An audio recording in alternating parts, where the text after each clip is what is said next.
You are sitting in a meeting, convinced that your silence is a free choice. You believe you are simply listening, waiting for the right moment to speak. But look closer at your own physiology. Your heart rate has subtly synchronized with the rhythm of the room. Your posture mirrors the person with the highest status without you realizing it. Before you have spoken a single word, your biology has already reacted to the invisible hierarchy around you. This is the uncomfortable truth about human autonomy. We like to imagine that our minds are iron fortresses, impenetrable and purely logical. However, neuroscience paints a different picture. Our brains are efficient, pattern-seeking machines designed to conserve energy by following social cues. We are wired for connection, and that wiring leaves us open to suggestion. This is the foundation of influence. It is not a dark art or a mystical talent bestowed upon a chosen few. It is simply an understanding of cause and effect within the human nervous system. When a leader inspires a crowd, they are not tapping into some cosmic frequency. They are utilizing specific verbal and non-verbal signals that trigger dopamine and oxytocin in their listeners. It is chemistry, not magic. Mastering this skill requires immense discipline. It demands that you study the mechanics of trust, reciprocity, and authority with the same rigor a surgeon studies anatomy. You must learn to see the invisible strings that move us all. By understanding these psychological levers, you stop reacting blindly to the world and start engaging with it intentionally. This is where we leave luck behind and rely on the solid ground of psychology and strategy. Welcome to the architecture of social power. The tribal brain. To understand the mechanics of influence, we must first descend into the oldest architecture of the human mind. We often like to think of ourselves as sophisticated, independent thinkers, operating with cold logic and reason. But beneath the surface of our modern consciousness lies a much older, more primitive driver. This is the tribal brain. For hundreds of thousands of years, human survival did not depend on sharp claws or thick fur. It depended entirely on the group. To be alone was to be dead. Therefore, the human brain evolved with a primary directive that overrides almost everything else. That directive is social connection. We are wired to seek validation, to harmonize with the group, and to look for leaders who can guarantee our safety. When you walk into a room, your brain is quietly running a background scan. It is not looking for logic. It is looking for social cues. It asks, "Am I safe here? Who is in charge? Do I belong?" This is where true influence begins. It does not start with what you say. It starts with how you make the other person's nervous system feel. If you can bypass their defensive logic and speak directly to their need for tribal safety, you unlock a level of persuasion that logic alone can never achieve. Consider for a moment the physics of human interaction. In the world of quantum mechanics, there is a well-documented phenomenon known as the observer effect. Physicists discovered that the mere act of observing a particle can change its behavior. While this is a principle of subatomic matter, we see a striking parallel in social psychology. When you observe someone with a specific expectation, you subtly alter their behavior. If you view a colleague as incompetent, your micro-expressions, your tone, and your body language will signal distrust. Their tribal brain picks up on this threat. They become defensive, anxious, and more likely to make mistakes, thereby confirming your bias. However, if you observe that same person with the expectation of competence and value, you signal safety. Their cortisol levels drop. Their prefrontal cortex, the part of the brain responsible for higher thinking, functions more clearly. You have not cast a spell. You have simply created a biological environment where they can succeed. Let's take a moment here. Just breathe. Let the concept settle. Think about the last time you felt truly understood by someone. You likely felt your shoulders drop and your tension fade. That is the biological power of acceptance. This is not magic. It is neurobiology. We are dealing with a system known as mirror neurons. These are specialized cells in the brain that fire not only when we perform an action, but when we observe someone else performing it. When you approach a negotiation or a conversation with absolute internal calm and certainty, the other person's mirror neurons detect that state. They begin to subconsciously mimic your emotional baseline. You are literally regulating their nervous system with your own. This explains why some individuals seem to naturally command respect. It is often mislabeled as energy or vibrations, but let us be precise. It is biological alignment. These individuals have mastered their internal state. They are not projecting anxiety or neediness, which the tribal brain interprets as weakness. They are projecting stability. In a chaotic world, the tribal brain craves a stable leader. If you can provide that emotional solidity, people will naturally gravitate toward your influence. There is a popular misconception that you can manifest success simply by wishing for it. This is a dangerous oversimplification. The reality is rooted in the reticular activating system, or RAS. This is a bundle of nerves at our brainstem that filters out unnecessary information so the important stuff gets through. When you set a clear cognitive focus, when you decide that you are a person of value and that you are capable of influencing your environment, you are programming your RAS. You are not bending reality with your mind. You are simply instructing your brain to stop filtering out the opportunities that were already there. You begin to notice social cues you missed before. You see openings in conversation. You recognize the emotional needs of others. Success and influence are the result of hard work combined with this cognitive focus. It is about preparing your biology to recognize the path forward. When you align your internal beliefs with your external actions, you eliminate the micro-hesitations that signal doubt to others.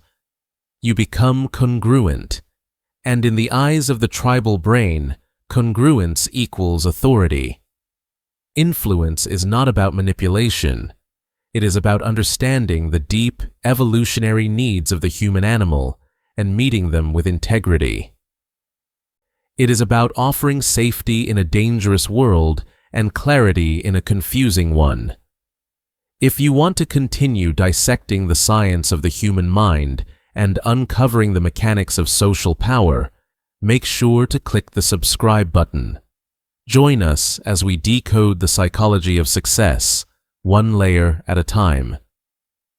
The debt of the gift. You have likely experienced this specific, uncomfortable sensation before. You are walking through a busy airport or a crowded marketplace. A stranger approaches you, smiling warmly, and presses a small flower, a book, or a trinket into your hand. You instinctively try to give it back, but they refuse. No, they say, please keep it. It is a gift for you. Suddenly, the dynamic of your entire day shifts. A moment ago, you were a free agent, moving through the world with autonomy. Now, you are tethered.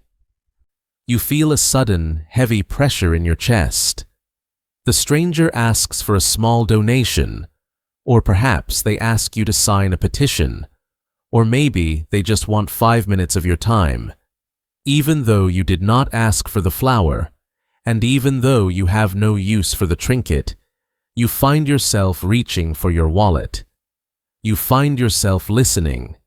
You find yourself complying.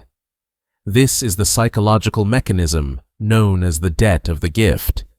It is one of the most potent weapons in the arsenal of influence because it bypasses your logic and strikes directly at your primitive, tribal brain. To understand why this happens, we must look at the architecture of human survival.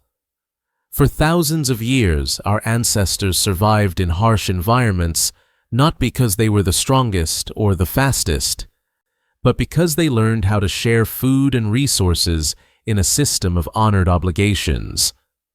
Famous archaeologists and anthropologists have suggested that this web of indebtedness is the very essence of what makes us human. We are a species that created a unique survival strategy. We share resources today so that we can claim resources tomorrow. This evolutionary history has installed a deep biological program in your mind. The rule is simple. If someone gives you something, you are obliged to repay them. If you fail to repay them, you risk being labeled a moocher, a taker, or an outcast. In the ancient tribal context, social exclusion meant death. Therefore, the brain treats an unpaid debt not just as a breach of etiquette, but as a survival threat. This brings us to the modern application of this principle. The power of the rule lies in its ability to enforce uninvited debts. The person seeking to influence you does not need your permission to trigger this feeling of obligation. They only need to initiate the exchange. Consider the famous psychological study conducted in the 1970s regarding a subject named Joe and a bottle of soda. In this experiment, a participant was seated in a room with another man, Joe, who was actually an actor posing as a participant. During a break, Joe would leave the room. In half the cases, Joe returned empty-handed. In the other half, Joe returned with 2 sodas, one for himself and one for the participant, saying he bought an extra one. Later, Joe asked the participant to buy some raffle tickets. The results were staggering. The participants who accepted the free soda bought twice as many tickets as those who did not. But here is the critical insight. The cost of the raffle tickets was far higher than the cost of the soda. The return on investment for Joe was massive. The participants were not making a rational economic decision. They were relieving a psychological burden. They paid a heavy price just to clear the invisible ledger in their minds. Let us pause here for a moment. Take a deep breath and let that sink in. Think about the last time you felt awkward because someone bought you a coffee you did not ask for. That tension you felt was your biology screaming for balance. Now, let us return to the mechanism. This psychological trigger is often exploited in sales and negotiation. It is the reason you receive free samples at the grocery store. It is the reason a negotiator will concede a minor point early in the discussion. They are not being nice. They are loading the scale. They are creating a psychological imbalance that demands you concede something in return. However, understanding this mechanism is your shield. This is not about mystical forces or bad vibrations. This is about cognitive focus and biological alignment. When you understand the machinery, you can strip the gears. We can apply a concept here that is similar to the observer effect in physics. In the physical world, the mere act of observing a system can alter its state. In the landscape of your mind, the act of observing this emotional trigger neutralizes it. When someone hands you a gift you did not ask for or offers a favor you did not request, you must immediately categorize the interaction. You must say to yourself, this is not a gift. This is a sales tactic. This is a lever. By cognitively relabeling the action, you disengage the rule of reciprocity. You are free to accept the favor for what it is, a tactic, or to decline it without guilt. A gift designed to extract compliance is not a gift at all. It is a trick, and the rule of reciprocity does not require you to repay a trick with a favor. Mastering this distinction allows you to navigate the social world with power. You can engage in genuine exchange, building real alliances through mutual benefit and hard work, rather than being manipulated by automatic biological responses. You reclaim your autonomy. You step out of the reactive tribal brain and into the driver's seat of your own psychology. Once you have cleared the debt of the gift, you are ready to face the next layer of influence. You are ready to understand how your own past decisions trap you in a cage of your own making. The white coat effect. We have journeyed through the subtle landscape of reciprocity, understanding how the human mind feels compelled to repay a debt. Now, we must shift our gaze from the horizontal connections of friendship to the vertical structures of power.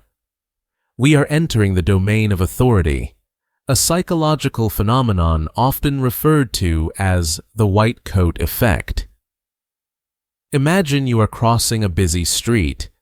A man in a tattered shirt and worn-out jeans steps into traffic against the light. You likely hesitate, perhaps you frown, but you stay on the curb. You evaluate his behavior as risky or foolish. Now, reset the scene. The man stepping into traffic is wearing a crisp, tailored business suit, or perhaps he is wearing a security uniform. Studies show that you are significantly more likely to follow him into the street. Without a single word spoken, his clothing has bypassed your critical thinking centers. This is not magic. It is biology. It is the result of an evolutionary need for efficiency. Our brains are energy-expensive machines. Thinking, analyzing, and deciding require calories and cognitive load. To save energy, the brain creates shortcuts. One of the most powerful shortcuts is the recognition of authority. When we identify a leader or an expert, our brain switches from analysis mode to compliance mode. We trust that they have the information we lack. Consider the most famous, and perhaps the most chilling, demonstration of this principle. In the early 1960s, a psychologist named Stanley Milgram conducted an experiment at Yale University. He wanted to understand how ordinary people could commit atrocities simply because they were following orders. In the study, a volunteer was told to administer electric shocks to a stranger in another room whenever that stranger answered a question incorrectly.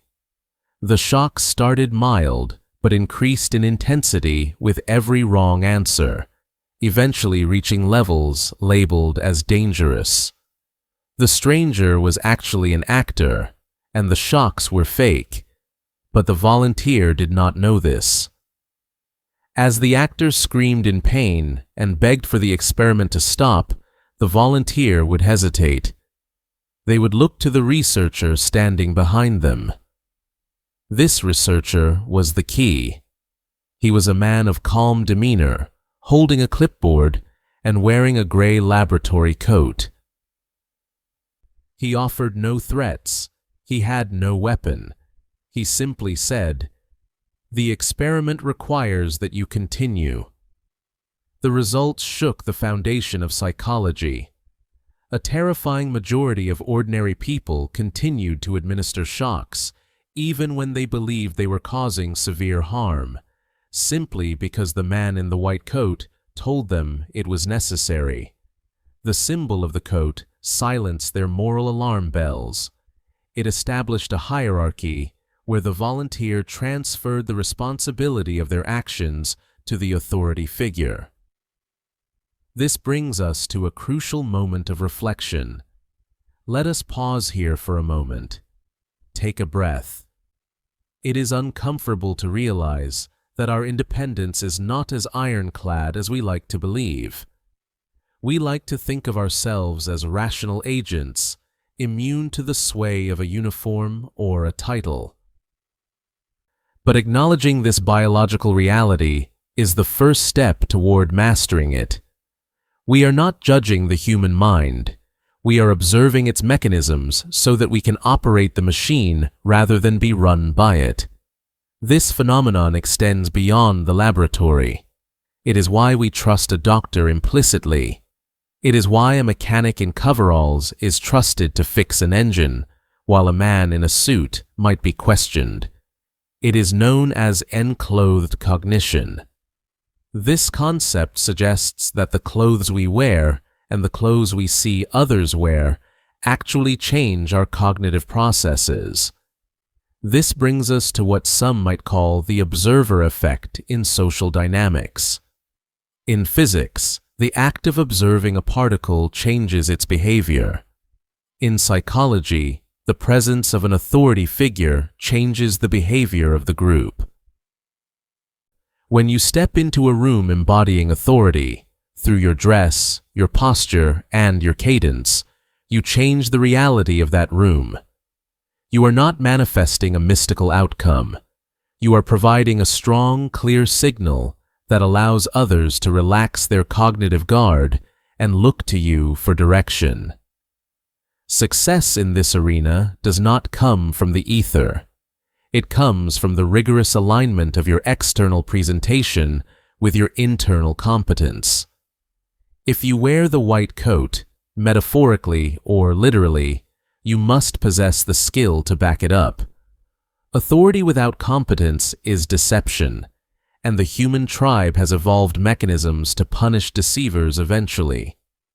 However, when you combine genuine hard work and expertise with the correct signals of authority, you create a path of least resistance for your ideas. You stop fighting against the current of skepticism. You allow the natural heuristics of the human brain to work in your favor. The lesson here is purposeful presentation. Do not leave your image to chance. If you are an expert, look like one. Speak like one. Understand that your title, your attire, and your environment are not superficial details. They are the user interface through which the world engages with your intellect. By respecting the power of the white coat effect, you are not manipulating others. You are signaling that you are a safe harbor in a chaotic world, a leader who is ready to take responsibility. And in a world of uncertainty, the person who signals certainty is the one who holds the power. The vanishing resource. We have explored how we instinctively follow those in charge, responding to the uniforms and titles that signal competence. We have seen how the brain creates debts of gratitude and how we naturally align with our perceived tribes. But there is another force, arguably more primal and urgent than authority or tribalism. It is a psychological trigger that bypasses logic entirely and speaks directly to the ancient survival circuit of the human mind. This is the principle of scarcity, or what we might call the vanishing resource. Imagine standing in a store, looking at an item you are mildly interested in. It is nice, perhaps useful, but you are not committed to the purchase. Then, another customer walks up and reaches for the same item. Suddenly, your mild interest spikes into possessive desire. Or consider the feeling when you are told that an offer expires in 10 minutes. The clock starts ticking, and the rational evaluation of the product disappears, replaced by a singular, frantic need to beat the countdown. This behavior is not a flaw in your personality. It is a feature of your biology. For the vast majority of human history, resources were incredibly limited. Food, shelter, and safety were not guaranteed. If you saw a fruit tree with only one piece of fruit remaining, the biological imperative was clear. You had to seize it immediately, or you would go hungry. The brain evolved to interpret scarcity as a threat to survival. Today, we live in a world of abundance, yet our neural wiring remains trapped in the Stone Age. When we perceive that something is becoming less available, our brains assume it is becoming more valuable. This phenomenon was famously illustrated in a study involving cookies. Participants were given a jar of chocolate chip cookies. For one group, the jar was full. For the other group, the jar contained only 2 cookies. The results were consistent and revealing. The participants who were offered the jar with only 2 cookies rated them as more delicious, more desirable, and more expensive than the exact same cookies taken from the full jar. The taste had not changed. The ingredients were identical. But the context of scarcity had physically altered the perception of value in the participants' minds. We must pause here for a moment. Take a deep breath. Let the concept settle. Consider how often your own perception of quality is actually just a reaction to limited availability. When we feel that an opportunity is slipping away, we experience a psychological phenomenon known as psychological reactance. This is the technical term for the resistance we feel when our freedom of choice is threatened. When a resource becomes scarce, our ability to choose it is being removed. To preserve our autonomy, we react by wanting that item significantly more than we did before. It is the reason why banning a book often turns it into a bestseller, and why censorship frequently amplifies the very message it tries to silence. Information, like physical goods, becomes more persuasive when it is viewed as exclusive or forbidden. This brings us to the concept of loss aversion. Behavioral scientists have long observed that the pain of losing something is psychological, twice as powerful as the pleasure of gaining the exact same thing. Losing $100 ruins your morning far more than finding $100 improves it. Persuasion experts leverage this asymmetry constantly.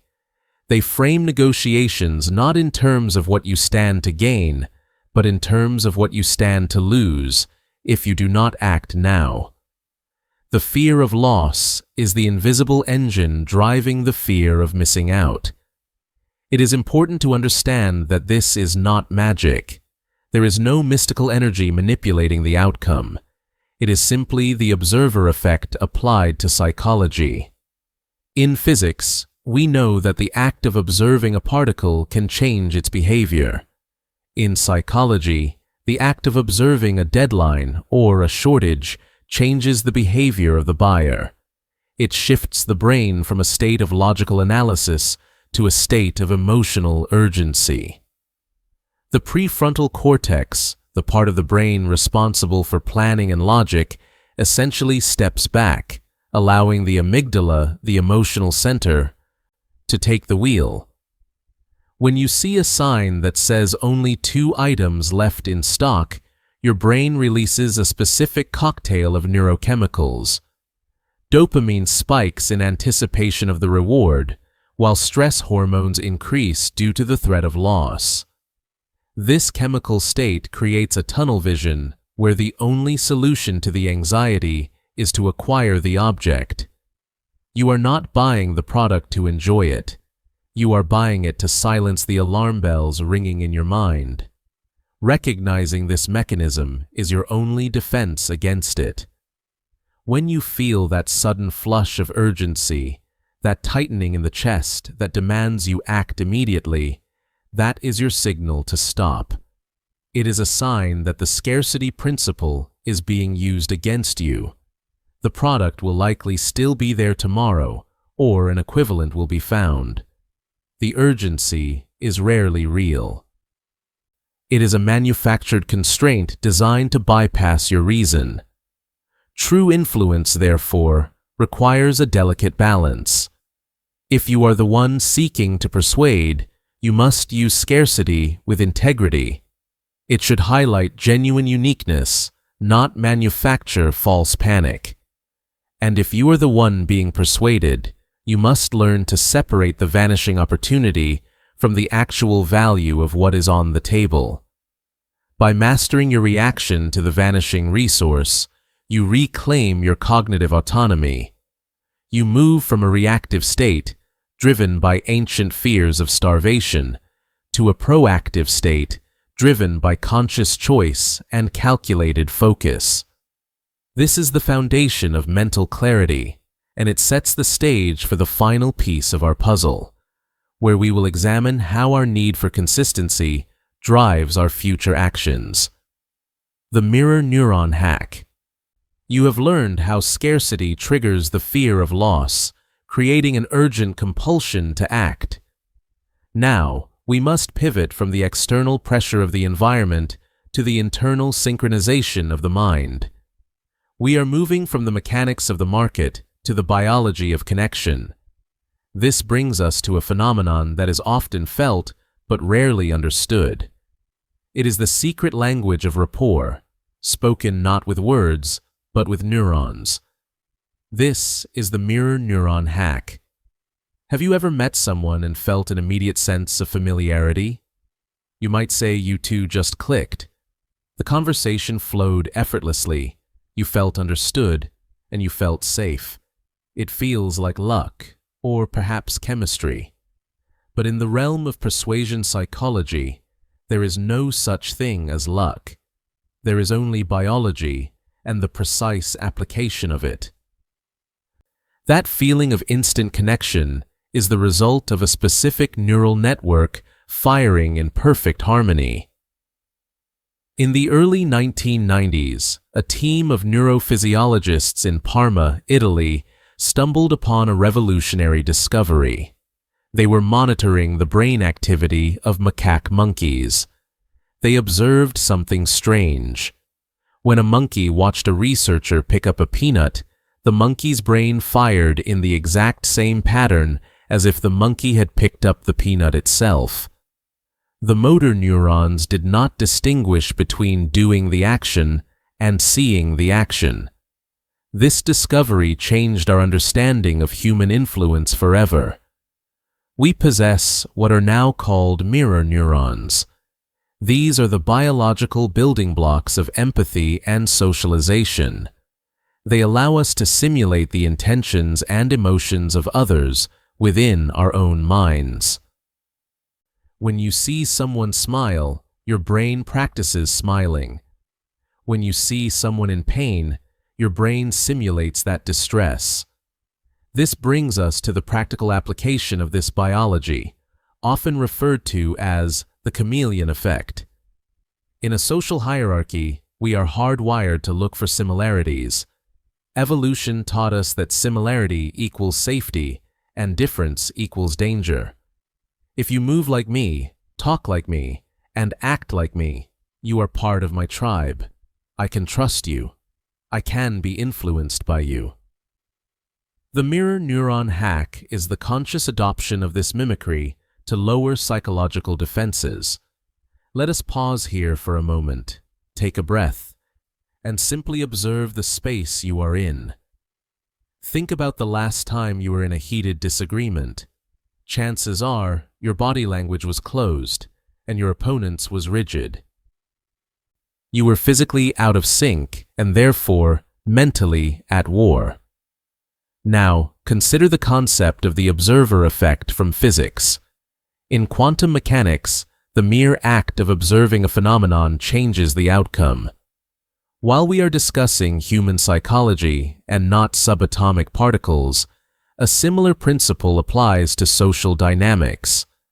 When you apply distinct cognitive focus to observing another person, you change the nature of the interaction. You are no longer just waiting for your turn to speak. You are tuning your biological instrument to match theirs. This is not magic. It is not a mystical vibration or an energy exchange. It is rigorous observation and behavioral adjustment. It is hard work. When you align your physical presence with another person, you reduce the cognitive load required for them to process your presence. You become easy to digest. So, how do you execute this without appearing deceptive? The key is subtlety. If you mimic someone too closely or too quickly, it registers as mockery, which destroys rapport instantly. Instead, you must aim for a delay. If they lean back in their chair, wait 10 seconds, and then slowly relax your own posture. If they speak in a hushed, slow whisper, you must lower your volume and decelerate your cadence. If they are speaking rapidly and with high intensity, you must raise your energy to meet them there. You are signaling to their primal brain that you are the same. You are mirroring their reality. The most profound level of this technique involves the breath. This requires intense focus. Watch the rise and fall of their chest or shoulders. If you can subtly synchronize your breathing rhythm with theirs, you create a physiological loop of comfort. By pacing their breathing, you can eventually begin to slow your own breath down. Because of the mirror neuron connection, they will often unconsciously slow their breathing to match yours, leading them into a calmer, more receptive state. You are leading them by first following them. This creates a bridge of trust that logic alone cannot build. You are bypassing the skeptical frontal cortex and speaking directly to the limbic system. Once that bridge is established, the data you present and the requests you make travel across it with far less resistance. Remember that influence is not about overpowering another person. It is about alignment. It is about removing the friction between two minds until the ideas flow without obstruction. When you master the mirror neuron hack, you stop being an outsider trying to break in, and you become a trusted internal voice. But what happens when you have established this deep connection, yet the other person remains hesitant to commit? What happens when they agree with you, they like you, but they still will not take the final step? To solve this, we must look at how the human brain processes identity and consistency. We must examine the psychological trap of our own making. This leads us to our next segment, the identity trap. You have learned how to mirror the actions of others, how to leverage the debt of the gift, and how to utilize the weight of authority. Those are external forces. They are strings you pull from the outside. But the most formidable prison is not one built by another person. It is the one we build for ourselves. We call this segment the identity trap. At the core of this concept lies a fundamental rule of human psychology known as the consistency principle. The human brain creates a narrative of the self to make sense of the world. You tell yourself that you are a rational person, a kind person, or perhaps a decisive person. Once that label is affixed to your ego, your brain works tirelessly to defend it. We possess a biological drive to be consistent with our past actions and statements. When we act in a way that contradicts our self-image, we experience a profound psychological discomfort called cognitive dissonance. It is a mental friction, a tension that the brain is desperate to resolve. Master persuaders understand that if they can get you to admit to a specific identity, they can predict your behavior with frightening accuracy. They do not force you to act. They simply align the action with the person you have already claimed to be. Consider the classic psychological phenomenon often referred to as the foot in the door technique. This is not just about sales. It is about altering the trajectory of a personality. In famous experiments, researchers found that if they asked homeowners to place a massive, ugly billboard on their lawn that said "Drive carefully," the majority refused. It was too big of a request. However, if they first asked a different group of homeowners to place a tiny, almost invisible sticker in their window that supported safe driving, nearly everyone agreed. It was a small, costless request. But here is where the trap snaps shut. 2 weeks later, when the researchers returned to ask for the massive billboard, the group that had accepted the tiny sticker agreed to the billboard at a rate 4 times higher than the others. Why did this happen? It was not because they liked billboards. It was because the tiny sticker had shifted their identity. They had begun to view themselves as public-spirited citizens who care about road safety. When the large request came, they had to agree to it to remain consistent with that new version of themselves. They were not complying with the researcher. They were complying with the logic of their own minds. Let us take a moment to breathe here. Pause for a second and think about the labels you have accepted about yourself recently. We often assume our choices are isolated events, but biologically, every choice casts a vote for the type of person we are becoming.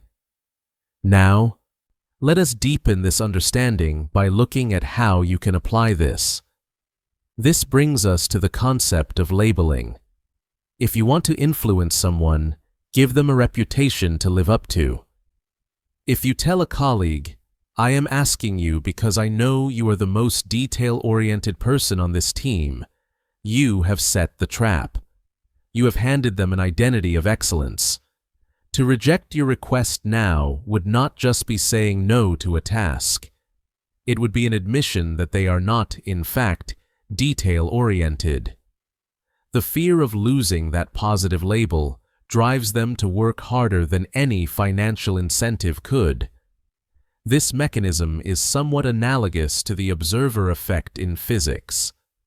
In the hard sciences, we know that the mere act of measuring a particle can change its state.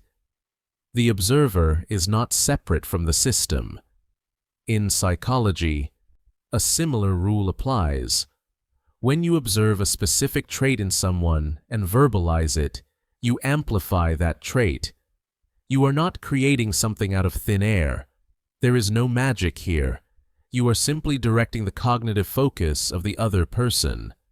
By highlighting their honesty, their bravery, or their generosity, you force their brain to scan its own history for evidence of that trait. Once they find that evidence, they will act to preserve it. This is why the identity trap is so subtle and yet so binding. It bypasses skepticism. When you try to sell someone an idea, their guard goes up because they know you are trying to change them. But when you use the identity trap, they believe they are acting of their own free will. They believe they are simply being true to themselves. However, this requires precision. The identity you assign must be rooted in reality. It requires observation and genuine insight. If you label someone with a trait they clearly do not possess, the brain rejects it immediately, and trust is broken. But if you find a grain of truth, a small moment where they showed patience, and you label them as a patient person, that grain of truth becomes a pearl. You nurture the behavior you want to see by treating it as if it is already their dominant characteristic. Success in this arena is a result of hard work, cognitive focus, and biological alignment. It is about understanding the machinery of the mind. We are all desperate to define who we are. The influencer is simply the architect who hands us the blueprint. As we move forward, remember that while you can pull the strings of identity, you must also be wary of who is pulling yours. Be careful of the small commitments you make, for they draw the map of your future behavior. Now that we understand how the internal narrative shapes the outward action, we must look at what happens when the pressure becomes urgent. We must look at the clock. The wisdom of the herd. Imagine you are walking down a busy city street. You see a single person standing on the corner, staring intently at the top of a building. You might glance up, but you probably keep walking. Now, imagine you turn that same corner and see 5 people staring at the sky. You slow down. You look up. Now imagine 15 people are stopped, necks craned, pointing and whispering. It is almost biologically impossible for you to walk past that group without stopping to look. You have not seen anything yet. You do not know what is up there. It could be nothing at all. But your brain screams that it must be something. This phenomenon is what psychologists call social proof, or the wisdom of the herd. It is the dominant operating system for human decision-making whenever we face uncertainty. We have previously discussed how the brain seeks to conserve energy. Thinking is expensive. Analyzing every single threat or opportunity from scratch burns glucose and takes time. In our evolutionary history, hesitation was fatal. If the rest of the tribe suddenly started running toward the trees, the individual who paused to calculate the velocity of the approaching predator was removed from the gene pool. The one who ran simply because everyone else ran survived to pass on their genes. We are the descendants of the followers. We are the descendants of those who looked sideways before they looked forward. This creates a deep-seated psychological trigger. When we are unsure of how to behave, we assume the people around us possess knowledge that we lack. We outsource our judgment to the collective. This is why television producers insert canned laughter into sitcoms. Even though you know intellectually that the laughter is artificial, your brain hears the sound of a group responding with joy, and you unconsciously decide the joke is funnier. You are influenced not by the content, but by the fabricated reaction of a phantom herd. Let us pause here for a moment. Take a deep breath and clear your mind. Think about the last time you chose a restaurant in a strange city. Did you walk into the empty one with the eager host waiting at the door? Or did you wait in line for 30 minutes at the crowded place next door? The food might have been identical. The service at the empty place might have been better. But the empty room signaled a lack of value, while the line signaled a guaranteed reward. You trusted the herd more than you trusted your own convenience. This brings us to the mechanics of influence.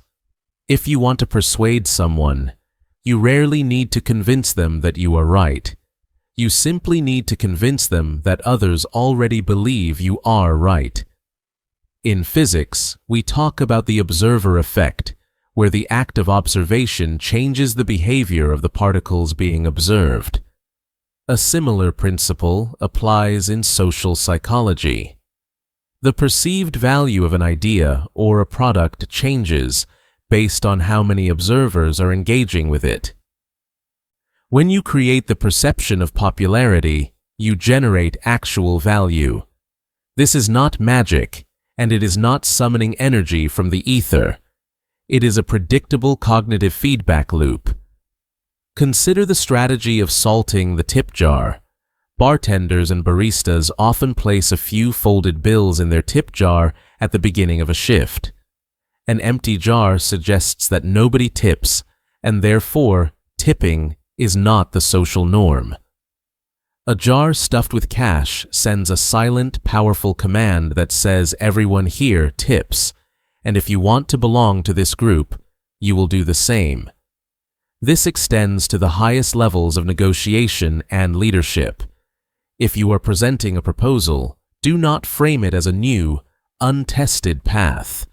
That triggers the fear of the unknown. Frame it as the trajectory that the smartest people in the industry are already taking.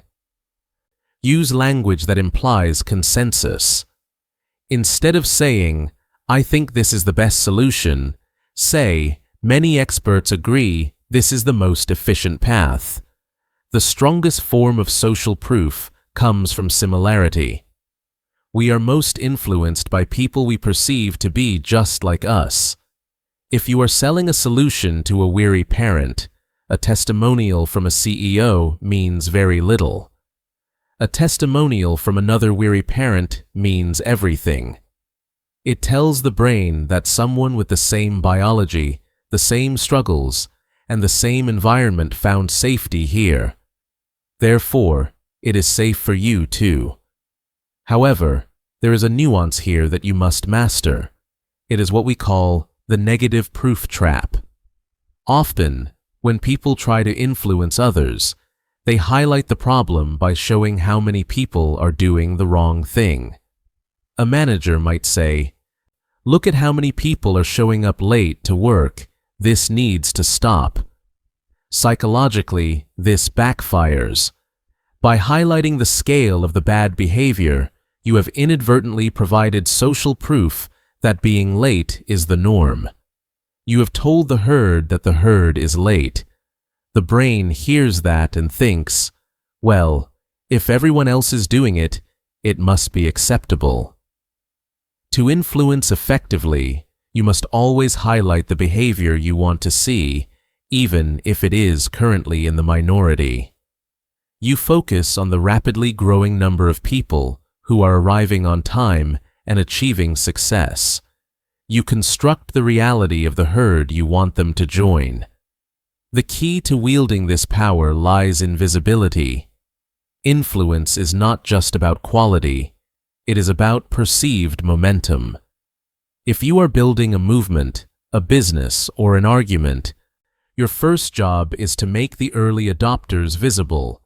You must amplify the voices of the few until they sound like the many. As we move deeper into the psychology of power, we must understand that while the herd offers safety, it also creates a specific type of blindness. We become so focused on what others are doing that we often miss the obvious facts right in front of our faces. This leads us to the next critical component of influence, where we explore how to bypass the logical brain entirely by appealing to a much deeper, more automated mechanism. But to do that, you first have to understand the language of authority, architecture of choice. You are walking through a grocery store. You feel completely in control. You believe you are the captain of your own ship, navigating the aisles and selecting products based on your personal preferences, your budget, and your free will. You reach for a specific brand of cereal placed right at eye level. You feel good about this choice. But here is the uncomfortable truth. You did not simply choose that cereal. That choice was designed for you long before you entered the building. This is what behavioral psychologists call choice architecture. To understand influence at its highest level, you must accept that human beings are not rational calculating machines. We are cognitive misers. Our brains consume a tremendous amount of energy, and to conserve that energy, we rely on shortcuts. We look for the path of least resistance. The master influencer does not force a person down a path. Instead, they design the environment so that the desired path is the only one that feels natural to take. Consider the concept of the default. This is perhaps the most powerful tool in the architecture of choice because it leverages our biological laziness. If you are presented with a form where a box is already checked, you are statistically far less likely to uncheck it than you are to check an empty box.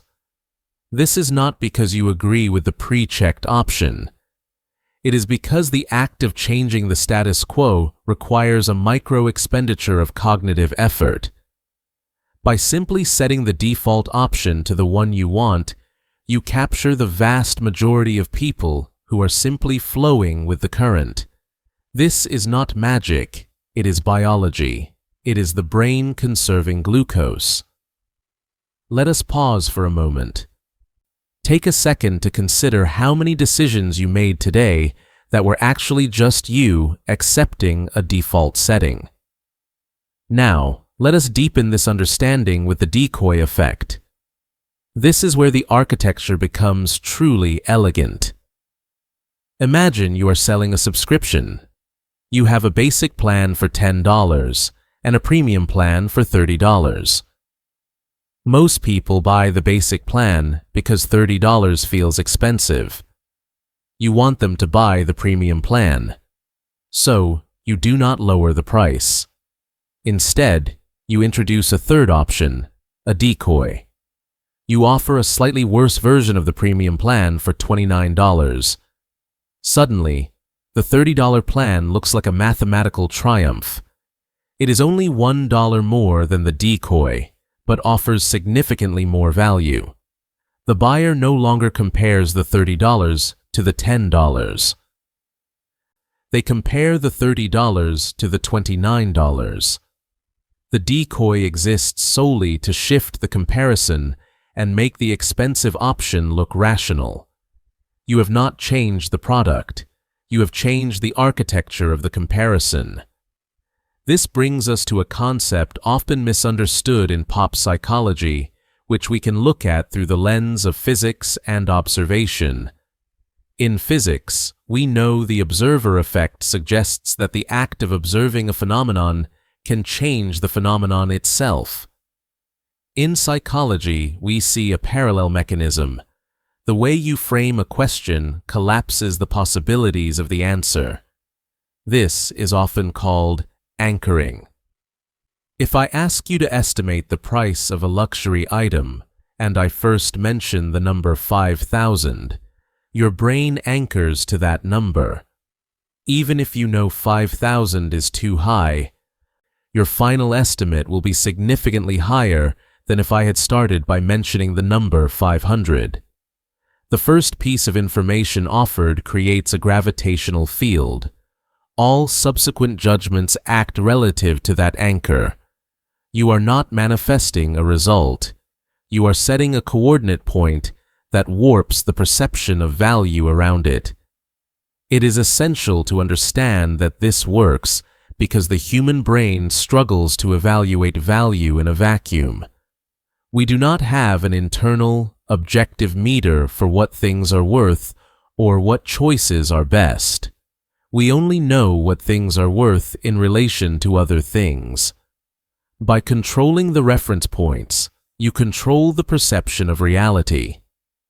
When you combine these elements, the default bias, the decoy effect, and anchoring, you stop trying to convince people through argument.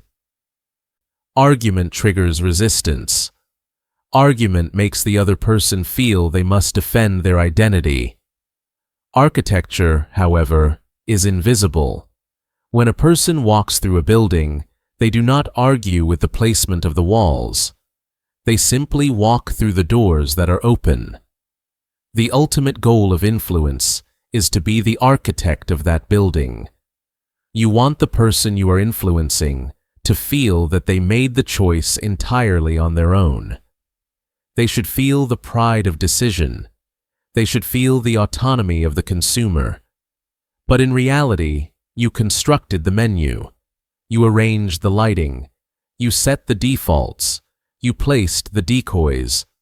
You built the frame within which their free will operates. This is not about deception. It is about clarity and alignment. If you believe in the value of what you offer, whether it is a product, a strategy, or a lifestyle change, you have a responsibility to clear the path. You remove the friction that prevents the right choice. You align your request with the biological realities of the human mind. You stop fighting against the current of human behavior and start digging channels for the water to flow where it is needed. In the end, power is not always a loud voice or a strong command. Often, power is simply the quiet placement of the options. It is the invisible hand that arranges the room before the guests arrive. When you master the architecture of choice, You do not need to demand compliance. You simply present the world in such a way that the outcome you desire becomes the only logical conclusion. The cortisol-oxytocin arc. We have journeyed through the architecture of choice and the wisdom of the herd. But now we must go deeper. We must go beneath the level of conscious thought and enter the chemical laboratory of the brain. This is where the true mechanics of persuasion operate. This segment is about the biological rhythm of a story, a pitch, or a negotiation. We call it the cortisol-oxytocin arc. To understand why some messages stick while others fade into background noise, you have to understand two specific chemicals that dictate human attention and trust. The first is cortisol. You likely know this as the stress hormone. In the context of survival, cortisol is the alarm system. It kicks in when we perceive a threat, a disruption, or something that is simply wrong with our environment. When cortisol hits the bloodstream, our focus narrows.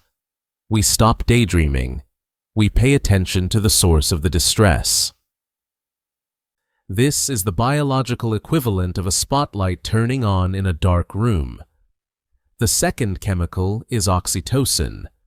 Often called the bonding chemical or the love hormone, oxytocin is responsible for empathy, connection, and trust. It is what you feel when you hug a loved one, or when you feel a deep sense of resonance with another human being. It makes us lower our guard. It opens the gates of cooperation. Now, here is the mistake most people make in persuasion. They try to go straight for the oxytocin. They smile, they are polite, and they present a solution immediately. They want to be liked. But without the precursor of cortisol, the oxytocin has nowhere to land. Think of a great story or a compelling movie. It never starts with the characters living happily ever after. That is boring. It starts with trouble. It starts with a problem. It induces a microdose of stress. This releases cortisol in the audience. They lean in. They are biologically compelled to find out what happens next because the brain hates unresolved tension. Once that attention is locked in, the story guides them toward a resolution. When the hero overcomes the obstacle, or when the solution is revealed, the brain releases oxytocin. The relief is palpable. The bond formed in that moment of relief is far stronger than if there had been no trouble in the first place. This is the arc. Distress followed by relief. Tension followed by resolution. Cortisol followed by oxytocin. If you are selling a product, you do not start with the features. You start with the pain point. You articulate the problem so clearly that the listener feels a spike of recognition and tension. You have captured their focus. Only then do you offer the solution, triggering the release of trust and relief. You are not just exchanging information. You are engineering a biological reaction.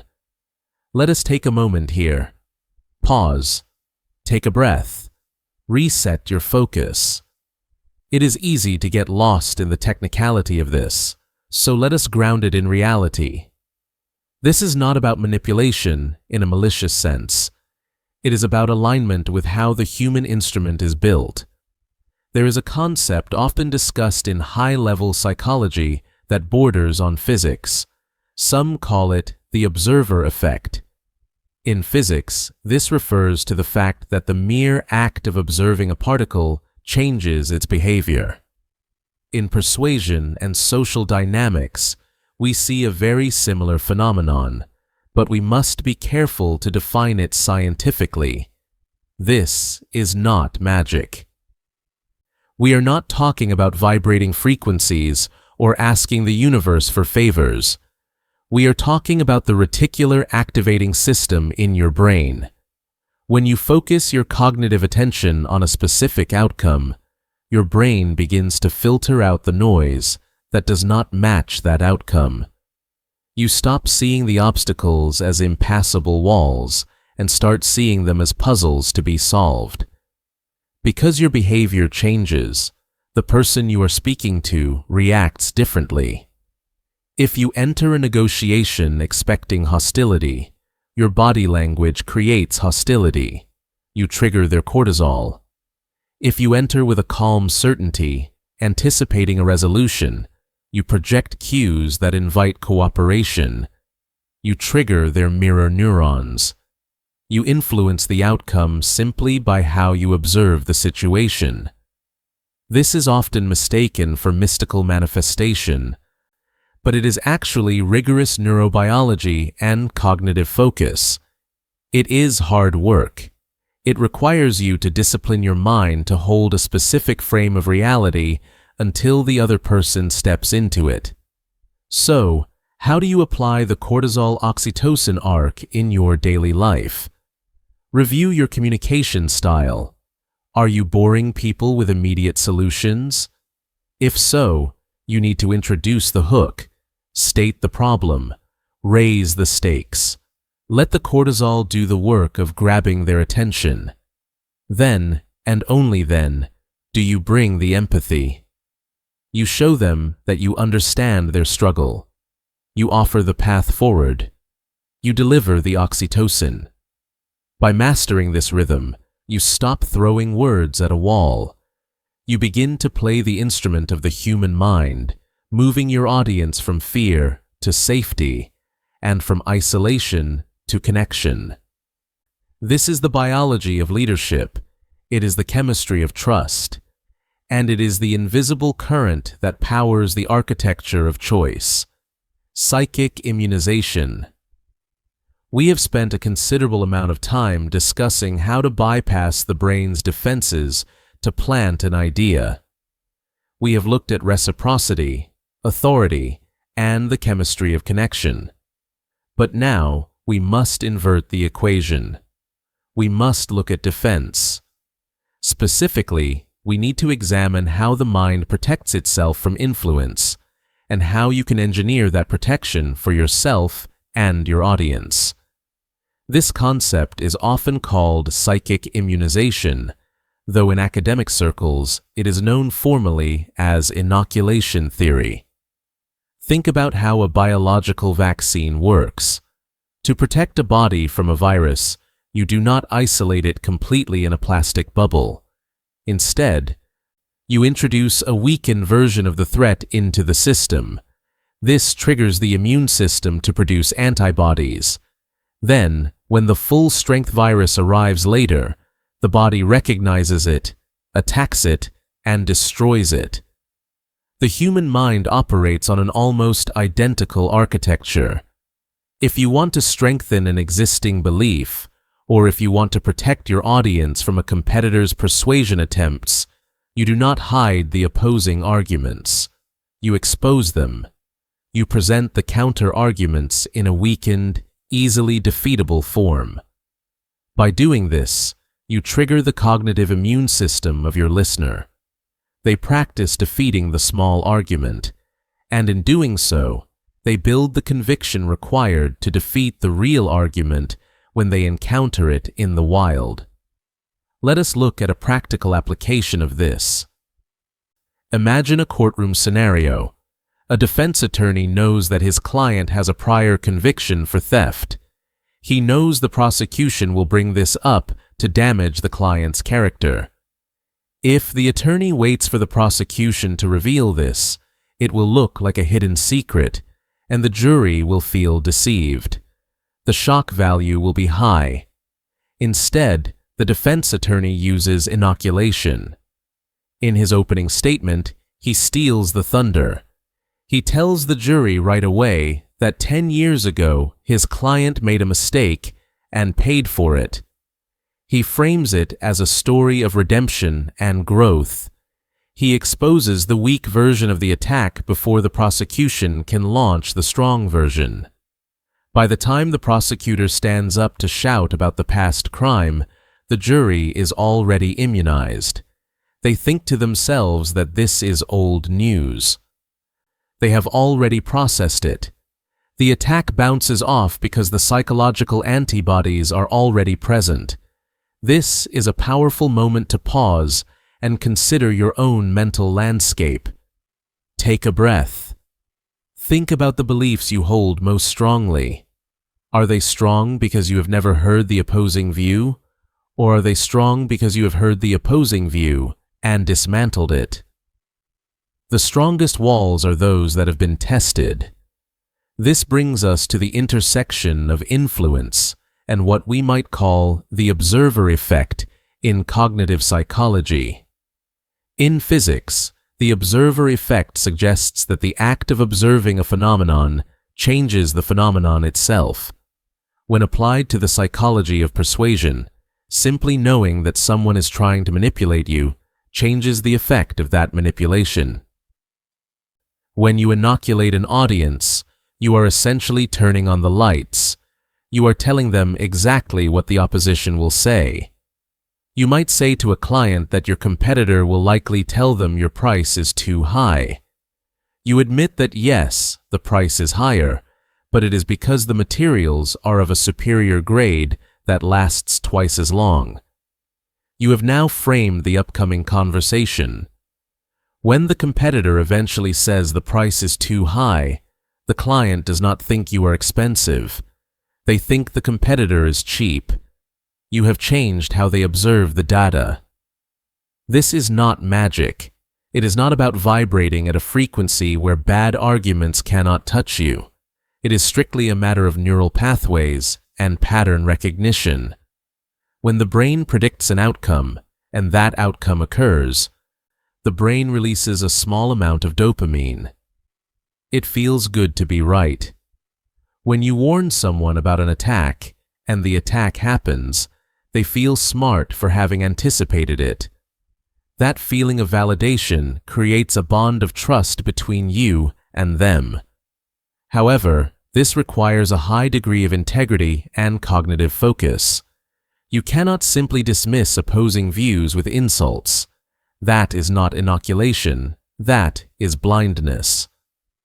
To truly immunize a mind, you must articulate the opposing view accurately enough to be recognized, but flawed enough to be dismissed. It requires hard work. You must understand the landscape of the argument better than your opponent does. There is a trap here, often called the straw man fallacy, where you build a fake, weak argument just to knock it down. Inoculation is more sophisticated than that. It acknowledges a real weakness, but frames it in a context where it no longer matters. It transforms a liability into an asset. When you master psychic immunization, you stop fearing criticism. You stop fearing the competitor's pitch. You realize that the opposition's arguments are actually tools you can use to strengthen your own position. You treat objections not as walls that stop your progress, but as distinct biological signals that tell you exactly what the other person fears. Once you have secured this defensive perimeter, once the antibodies are active, the mind is safe from volatile shifts in opinion. It becomes stable. And it is on this stable foundation that we can begin to build the final, most enduring structures of influence. We move from defense back to architecture, understanding how the environment itself shapes the choices we make. The architect's responsibility. We have finally arrived at the summit of this psychological exploration. Throughout this journey, you have dissected the invisible mechanics of the human mind, moving from the subtle pull of reciprocity to the chemical arc of trust that binds communities together. But possessing these blueprints does not grant you dominion over reality. It simply makes you a more competent architect of your own social environment. There is no mystical force here, nor is there any secret energy bending the world to your whims. There is only the rigorous application of behavioral science and the undeniable necessity of hard work. When you choose to align your daily efforts with the biological truths of how we think and feel, you reduce friction and accelerate progress. These tools of influence are merely instruments.